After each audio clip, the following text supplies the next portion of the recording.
தொகுதி மறுவரையறை மூலம் தமிழ்நாட்டில் இருந்து 20 பெண் உறுப்பினர்கள் மக்களவைக்கு செல்வார்கள் என பாமக தலைவர் அன்புமணி ராமதாஸ் தெரிவித்துள்ளார்.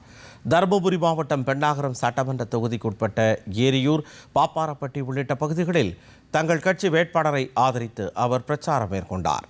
மகளிர் இடஒதுக்கீடு சட்டத்திருத்த மசோதா, தொகுதிகள் மறுவரையறை சட்ட மசோதா ஆகியவை குறித்து திமுக பொய் பிரச்சாரம் செய்வதாகவும் அதனை மக்கள் நம்ப வேண்டாம் எனவும் அன்புமணி ராமதாஸ் வலியுறுத்தினார். எனவே பெண்களுக்கு எதிராக திமுகவை ஆட்சியில் இருந்து அகற்ற வேண்டும் எனவும் அவர் கேட்டுக்கொண்டார்.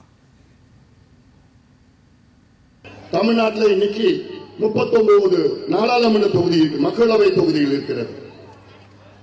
இந்த 39 தொகுதிகளை இன்னைக்கு எத்தனை பெண் நாடாளுமன்ற உறுப்பினர்கள் இருக்கிறாங்க? 3 பேர் தான் இருக்கிறாங்க. இந்த சட்ட மசோதா நிறைவேறினால் தமிழ்நாட்டில் 50 விழுக்காடு தொகுதிகள் அதிகமாகும். 39 தொகுதியிலிருந்து 59 தொகுதிகளாக உயரும். அந்த 59 தொகுதிகளில் 20 தொகுதிகள் பெண்கள் நாடாளுமன்ற உறுப்பினர்களாக வருவார்கள்.